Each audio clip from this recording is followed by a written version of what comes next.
Hello guys, welcome to my channel AJ pharma study.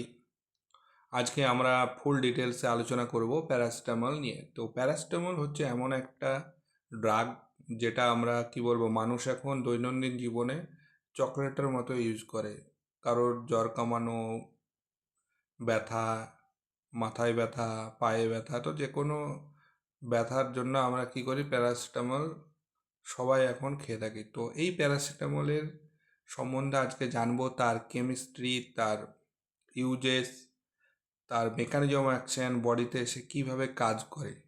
তো প্রথমে আমরা দেখতে পাচ্ছি যে স্ট্রাকচার অফ প্যারাসিটামল, প্যারাসিটামলের স্ট্রাকচার।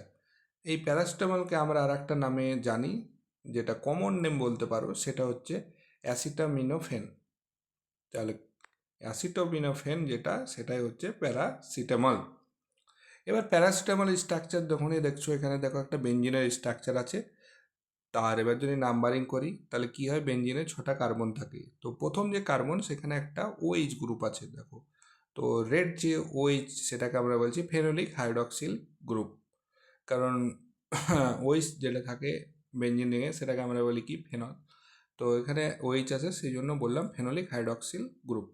আর একটা এনএইচ গ্রুপ যেটা আছে, সেটা হচ্ছে অ্যামাইড গ্রুপ। তো 4 নম্বর পজিশনে যেহেতু আছে, তো আর এন অ্যামাইড গ্রুপ আছে, সেই জন্য আমরা লিখছি দেখো, এর নোমেনক্লেচার যেটা বা আইপ্যাক নেম, সেটা হচ্ছে N4 হাইড্রক্সিফিনাইল ব্র্যাকেট ক্লোজ অ্যাসিটামাইড। কারণ NH COCH3 যেটা আছে, সেটা হচ্ছে অ্যাসিটামাইড। ঠিক আছে।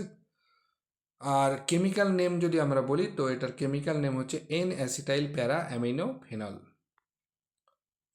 এর molecular formula C8H9NO2, molecular weight 151.16 গ্রাম পার মোল, 151.16 গ্রাম পার মোল।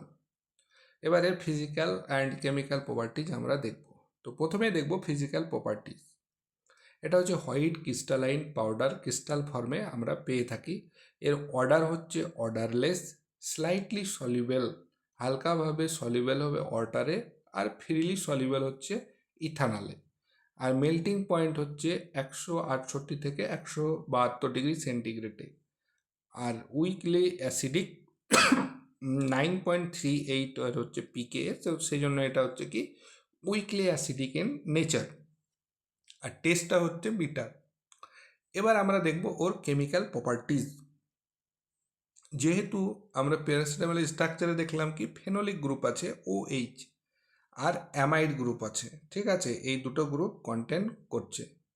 তাহলে এটা হচ্ছে উইকলি অ্যাসিডিক হচ্ছে কার জন্য, due to phenolic group OH group থাকার জন্য এটা হচ্ছে উইকলি অ্যাসিড। আর হচ্ছে স্ট্রং বেসের সাথে কি করে, যদি রিয়াকশন করা হয় তাহলে এটা সল্ট ফর্মেশন হবে। যেমন হচ্ছে সোডিয়াম প্যারাসিটামল। স্টেবল হচ্ছে নর্মাল কন্ডিশনে স্টেবল থাকবে, আর কোনো হাইড্রোলাইসিস রিয়াকশানের মধ্যে এটা যায় না। আর give characteristic colour reaction with ferric chloride, ferric ক্লোরাইডের সঙ্গে পার্পেল বা ভায়োলেট কালারের একটা রিয়াকশান দেবে। রিয়াকশান করার পর পার্পেল বা ভায়োলেট কালার দেখতে হয়। এবার এর দেখব স্টোরেজ কন্ডিশন, কিভাবে আমরা এটাকে সংরক্ষণ করব। তো প্রথমে দেখব এটা আমরা রাখছি স্টোর ওয়েল ক্লোজ কন্টেনার, যেটা কি হবে, আমার লাইট এবং ময়েশ্চার থেকে প্রোটেকশন করবে, আর হিট থেকে প্রোটেকশন। আর স্টোর হচ্ছে বিলো 30 ডিগ্রি সেন্টিগ্রেড। আর ফর্মুলেশন আমরা দেখব যে প্যারাসিটামল আমরা কোন কোন ফর্মে পেয়ে থাকি। তো প্রথমটা হচ্ছে কি ট্যাবলেট ফর্মে পাই, সিরাপ, তারপরে ড্রপস, সাপোজিটরি, ইঞ্জেকশন এবং ইফারভিসেন্ট ট্যাবলেট। এগুলো হচ্ছে এর ফর্মুলেশন। স্টেবিলিটি তো বললাম, এটা নর্মাল কন্ডিশনে স্টেবল থাকে। আর স্ট্রং অক্সিডাইজিং এজেন্টের সঙ্গে এটা কি হয়, খুবই সেন্সিটিভ। যদি স্ট্রং অক্সিডাইজিং এজেন্টের সংস্পর্শে আছে, তাহলে এটা রিয়াকশান করে দেয়।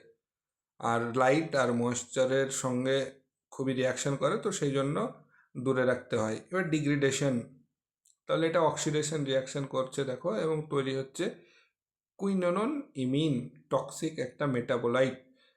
তাহলে কুইনোনন ইমিন হচ্ছে ডিগ্রেডেশন হয় প্যারাসিটামল ভেঙে, সেটা তৈরি হয়, এবং এটা একটা টক্সিক মেটাবোলাইট। এবার আমরা এর দেখব ব্র্যান্ড নেম, যেটা ক্যালপল, ডোলো, ক্রসিন, তো বাজারে আরও অনেক রকম টাইনেলল, মেক্সোফেন, প্যানাডল, অনেক টাইপের আমরা ব্র্যান্ড নেম পেয়ে থাকি।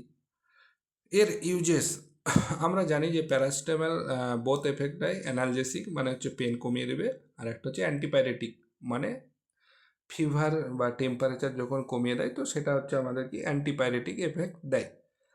আর আমরা যদি কোনো pain like muscular pain, tooth pain, তারপরে ব্যাক পেন, হেডেক, তো এইসব কেসেসের ক্ষেত্রে অ্যানালজেসিক হিসাবে প্যারাসিটামল ইউজ করে থাকি। আর এর হচ্ছে কি একটা নর্মাল যদি মেকানিজম আমরা দেখি যে কক্সন এবং কক্স টু, যেটা আমরা আগেই বলেছি এনএসএআইডি, তাহলে এই দুটোকে কি করবে, ব্লক করে দেবে। তো কক্স ওয়ান আর কক্স টু সাইক্লোঅক্সিজেনের এনজাইম ইনহিবিট করে দিলে প্রোস্টাগ্ল্যান্ডিন তৈরি হয় না, ফলে আমাদের কি হয়, পেন থেকে বা ফিভার থেকে আমরা রক্ষা পাই বা কমে যায়। কারণ হচ্ছে প্রোস্টাগ্ল্যান্ডিন যত বেশি হবে আমাদের তত পেন বেশি হবে, ফিভার বেশি হবে। তো যখন জ্বর এলো তখন কি হয়, প্রোস্টাগ্ল্যান্ডিন বেশি মাত্রায় আসে। তো কক্স ওয়ান এবং কক্স টু কী হয়, প্রোস্টাগ্ল্যান্ডিন সিনথেসিস হতে হেল্প করে। তো প্রোস্টাগ্ল্যান্ডিন সিনথেসিস হতে হেল্প করছে কক্স ওয়ান এবং কক্স টু।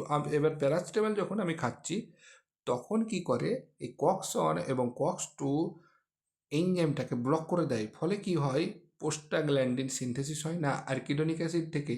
তখনই কি হবে, আমাদের ডিক্রিজ পেন এবং ডিক্রিজ ফিভার এবং ইনফ্লামেশন থেকে আমরা কী করবো, রক্ষা পাবো। তো এটা হচ্ছে প্যারাসিটামলের মেকানিজম অফ অ্যাকশন, এইভাবেই কাজ করে থাকে। আর প্যারাসিটামল কি করে, আমাদের যে হাইপোথ্যালামাস আছে সেখানে কক্স এনজাইমটাকে ইনহিবিট করে দেয়, ঠিক আছে। তো এটাই ছিল আজকে প্যারাসিটামলের সমস্ত ডিটেলস, এইটুকুই। যদি ভালো লাগে তোমরা অবশ্যই চ্যানেলটা সাবস্ক্রাইব করবে এবং তোমার বন্ধুদের মধ্যে বেশি বেশি করে শেয়ার করবে, যাতে আমি আরও ভালো ভালো ভিডিও তোমাদের জন্য নিয়ে আসতে পারি। কমেন্ট করো আর শেয়ার করো বেশি বেশি করে। আজকের জন্য এইটুকুই, থ্যাংক ইউ।